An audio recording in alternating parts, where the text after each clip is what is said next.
ఒక అడవిలో ఒక కాకి, ఒక ఉడత మంచి స్నేహితులుగా ఉంటాయి. ఉడతకేమో కాకి అంటే చాలా ఇష్టం. కానీ కాకి ఎప్పుడు బద్ధకంగా ఉంటూ ఉంటుంది. ఒకరోజు ఉడత అంది, నేను పంటలు పండిద్దాం అనుకుంటున్నాను మిత్రమా. ఓ ప్రియమైన కాకి మిత్రమా, మనిద్దరం కలిసి పండించామంటే ఎక్కువ పంటను పండించగలం. నువ్వు నాకు సహాయంగా ఉన్నావంటే నేను కష్టపడి పంటను పండిస్తాను అని చెప్పేసింది. ఎందుకంటే ఉడత చాలా కష్టజీవి. ఏదైనా కష్టం చేసి సంపాదించుకోవాలి అనుకుంటుంది. కానీ కాకి అలా కాదు, ఎప్పుడు సోమరితనంగా ఉంటూ ఉంటుంది.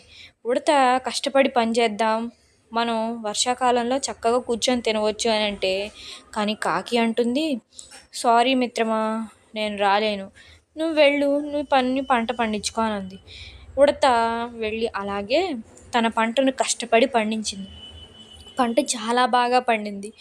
ఇక ఆ పంటను చూసి ఉడత చాలా సంతోషపడిపోతుంది, ఇంత పంట బాగా పండించానే అని. అప్పుడు వెంటనే కాకిని పిలిచి, మిత్రమా, కనీసం వీటిని కోయటానికైనా నాకు సహాయం చేయి, నేను నీకు సగం పంటను ఇస్తాను అని అంది.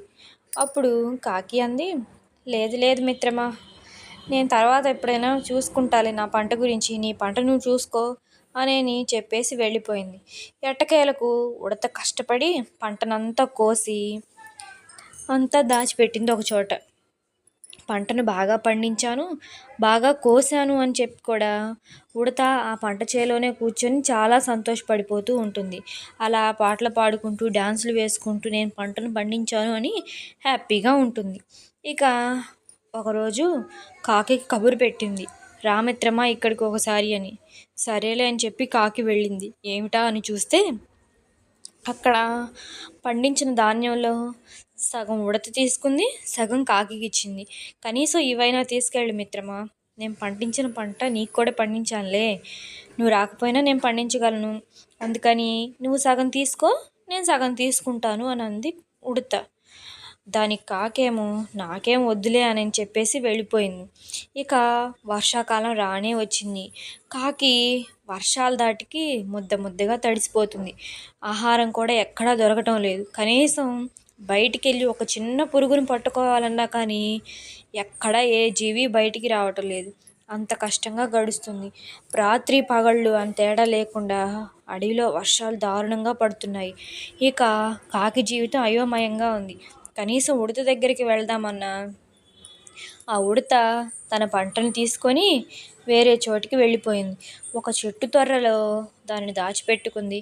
ఎంచక్కా పండించిన పంటను మొత్తం దాన్ని చెట్టు తొర్రల్లోనే దాచిపెట్టుకొని ఈ వర్షాలకు బయటికి వచ్చే పని లేకుండా దాని గూట్లో అది కూర్చొని ప్రశాంతంగా తింటుంది. ఎంత హాయిగా ఉందంటే దానికి లోపల వెచ్చగా, బయట చల్లగా, ఆకలి అనేది లేకుండా అది కష్టపడి పండించుకున్న పంటను సగం తీసుకొని వెళ్ళిపోయింది కదా, అది దాని లోపలే దాచిపెట్టుకొని తినేసింది. పిల్లలు, మీకు ఈ కథ నచ్చిందా? మీరు కూడా ఉడతలాగా కష్టపడి శ్రమించండి. కష్టకాలం వచ్చినప్పుడు అవే ఉపయోగపడుతుంది. కాకిలాగా సోమరితనంగా ఉంటే ఏ రోజుకైనా కష్టం వస్తుంది. ఆ రోజు ఎవరూ ఆదుకోవటానికి రారు. అందుకని ఉడతలాగా హ్యాపీగా బతకాలి. పిల్లలు, మీకు ఈ కథ బాగా నచ్చింది అనుకుంటున్నాను. నచ్చినట్లయితే ఒక లైక్ చేసి, షేర్ చేసి, సబ్స్క్రైబ్ చేసుకోండి. థ్యాంక్ యూ పిల్లలు, మీరు ఈ కథ చూసినందుకు థ్యాంక్ యూ సో మచ్.